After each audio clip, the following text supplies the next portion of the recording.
آج کسی انسان کے آگے روشنی ہوتی ہے تو اس کا سایہ اس کے پیچھے آتا ہے، اور جب روشنی پیچھے ہوتی ہے تو اس کا سایہ آگے آتا ہے۔ دین روشنی ہے اور دنیا سایہ ہے۔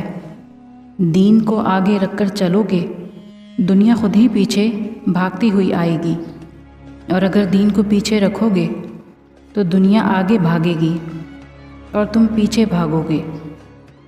اللہ کا ذکر روح تک میں سکون بھر دیتا ہے۔ غم کوئی بھی ہو، فکر کتنی ہو، پریشانی جتنی بھی بڑی ہو، یا دل پر لگنے والی چوٹ کتنی ہی گہری کیوں نہ ہو، دل کو ایک بار راضی کر لیں، سمجھا لیں کہ وہ اللہ ہے نا، میرا رب، میرا منصف، میرا مالک، میرا سب کچھ، دل پرسکون ہو جائے گا، اور حل اتنی جلدی نکل آتے ہیں کہ گمان بھی ناممکن ہے۔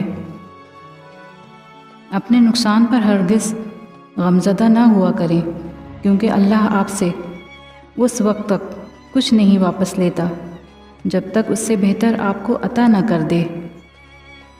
خوش نصیب انسان وہ ہے جو اپنے نصیب پر خوش ہے۔ غصہ ایسا شیر ہے جو مستقبل کو بکری بنا کر کھا جاتا ہے۔ پریشانی حالات سے نہیں، خیالات سے آتی ہے۔ موت سے زیادہ خوفناک شے موت کا ڈر ہے۔ سب سے بڑی قوت برداشت ہے۔ توبہ منظور ہو جائے تو گناہ دوبارہ سرزر نہیں ہوتا۔ آنسوؤں کا جاری نہ ہونا دل کی سختی کی وجہ سے ہے۔ دل کی سختی گناہوں کی وجہ سے ہے۔ گناہوں کی کثرت موت کو بھولنے کی وجہ سے ہے۔ موت سے غفلت لمبی امیدوں کی وجہ سے ہے، اور لمبی امیدیں دنیا سے محبت کی وجہ سے ہیں، اور دنیا کی محبت ہر گناہ کی جڑ ہے۔ جب اللہ نے تمہارے دل میں کچھ ڈالا ہے تو یقین رکھو نصیب میں بھی وہی ڈالے گا۔ بعض اوقات دل ایک عجیب سی کیفیت سے گزرتا ہے۔ دل چاہتا ہے کہ انسان سب لوگوں سے دور کسی نئی دنیا میں جا بسے، جہاں نہ کوئی دوست ہو اور نہ دشمن، نہ کوئی ہمدرد ہو اور نہ کوئی دکھ دینے والا، بس ہم ہوں اور تنہائی میں اللہ کی ذات۔ جو آدمی زیادہ ہنستا ہے اس کا روب کم ہو جاتا ہے۔ جو مذاق زیادہ کرتا ہے لوگ اس کو ہلکا اور بے حیثیت سمجھ لیتے ہیں۔ جو زیادہ باتیں کرتا ہے اس کی لغزشیں زیادہ ہو جاتی ہیں۔ جس کی لغزشیں زیادہ ہو جائیں اس کی حیا کم ہو جاتی ہے۔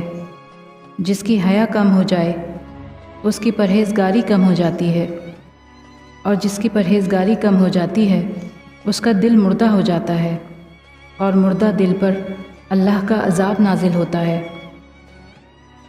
زندگی مفت میں کبھی کسی کو کچھ نہیں سکھاتی۔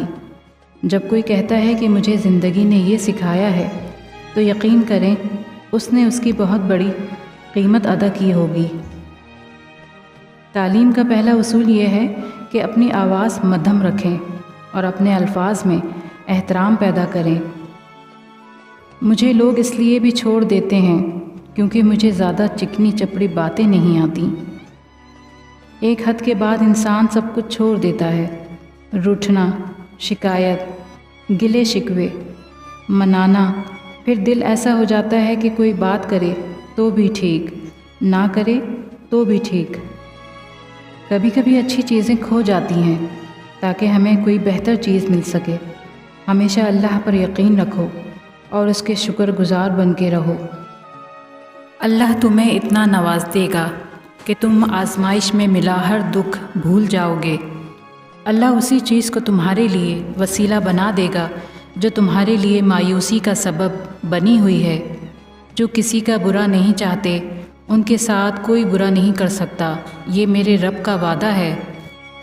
جو لوگ اپنے رب سے رو رو کے دعائیں مانگتے ہیں ان کو اپنے نصیب پر رونا نہیں پڑتا۔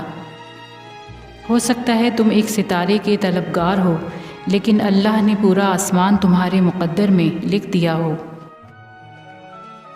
حضرت علی رضی اللہ عنہ نے فرمایا، جب کوئی عورت تمہارے سامنے رو پڑے تو تمہاری مردانگی کا تقاضا یہ ہے کہ تم اس بات کو وہیں ختم کر دو۔ لوگوں سے یاد کرنے کا شکوہ مت کرو، کیونکہ جو انسان رب کو بھول سکتا ہے وہ سب کو بھول سکتا ہے۔ جینے کی وجہ اللہ ہو تو مایوس ہونے کی کوئی وجہ نہیں ہوتی۔ حضرت علی نے فرمایا، لا حاصل کو اگر پانا چاہتے ہو تو تہجد پڑھا کرو، کیونکہ جو نصیب میں نہ ہو اسے تہجد کی دعائیں مقدر میں لے آتی ہیں، اور تقدیریں اللہ کے ایک اشارے پر بدل جایا کرتی ہیں۔ تم یقین رکھو وہ بہتر لے کر بہترین دے گا۔ جب تمہیں اس کی ہر چیز پر قادر ہونے پر یقین ہے تو اپنی دعاؤں کی قبولیت کا بھی یقین رکھو۔ حقیقی چیزیں صرف ایک بار ہوتی ہیں، موت، پیدائش، محبت، کچھ بھی دوبارہ نہیں ہوتا سوائے وہم کے۔ اگر آزمائش کے لیے چن لیے گئے ہو تو شکر ادا کرو، جلد ہی تمہیں تمہارا اچھا صلہ ملنے والا ہے۔